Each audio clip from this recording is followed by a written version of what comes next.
C'est quoi qui t'a inspiré pour l'écriture de tes livres? Oh, bonne première question. En fait, c'est un mélange de deux choses. C'est de un, quand j'étais jeune en sixième année, j'étais un peu tannant. Et puis, je me suis beaucoup inspiré un peu de ce que j'ai vécu. Mais ce qui m'a surtout inspiré, c'est quand j'étais enseignant. J'ai déjà été enseignant en cinquième, sixième année. Et puis, mes élèves, ce qu'on a vécu, les sorties qu'on a fait ensemble, ça m'a beaucoup inspiré dans mes livres. Sinon, je me sers beaucoup de mon imagination. J'aime ça écrire des folies, J'aime beaucoup l'humour, des jokes de pète, de rot, ça me fait bien rire, fait que je sais que les enfants ils aiment ça.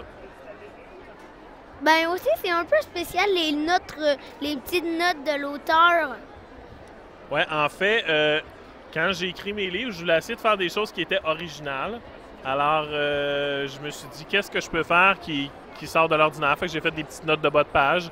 Il y a aussi des blagues en arrière de mes livres, sur les couvertures, là, des petites bulles avec des blagues.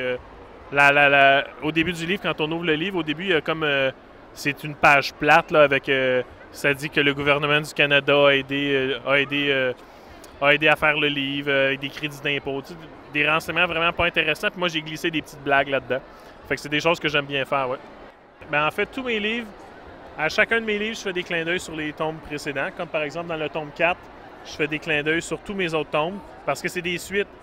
Alors, je veux surtout m'assurer que ceux qui lisent mes livres, les lisent dans l'ordre. Alors, je veux pas des cocos là, qui commencent par le tome 4 puis qui comprennent pas. Fait qu'en faisant des jokes sur les tomes précédents, j'essaie de les convaincre de les lire dans l'ordre. Ah, pour pas qu'ils trichent, genre? Exactement, t'as tout compris.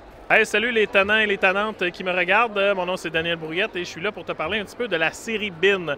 Alors, si toi tu te cherches une série comique, c'est quelque chose qui va bien te plaire. C'est l'histoire de Bin, c'est écrit sur le livre. C'est l'histoire de Bin qui est un grand de sixième année qui est supposé être en secondaire 2, mais il a doublé 2 fois parce qu'il n'est pas très bon en mathématiques. Et puis, comme il est le plus vieux de son école, disons qu'il fait un peu le roi, c'est un peu le king de sa classe, de son école. Il aime bien ça, faire des folies, faire des niaiseries. Et puis, son but, lui, dans la vie, c'est de faire suer son enseignante qui s'appelle Madame Béliveau, qui est la prof la plus détestable du monde. Je suis sûr que tu en as une meilleure qu'elle. Et puis, dans sa classe, il y a Maxime, que l'on voit ici, qui est la plus belle fille. Lui, il est gêné un peu de lui dire qu'il l'aime. Et c'est pour ça que c'est sa meilleure amie, parce qu'il aimerait vraiment ça, sortir avec elle, mais il ne sait pas trop comment. Et ensemble, ils vivent toutes sortes d'aventures. Comme par exemple, dans le tome 2, ils veulent dormir toute une nuit à l'école. Alors, ils se montent un méga plan. Comment on va faire pour voler les clés, déjouer le système de sécurité, patati patata. Un méga plan qu'ils mettent à exécution et ça tourne à la catastrophe.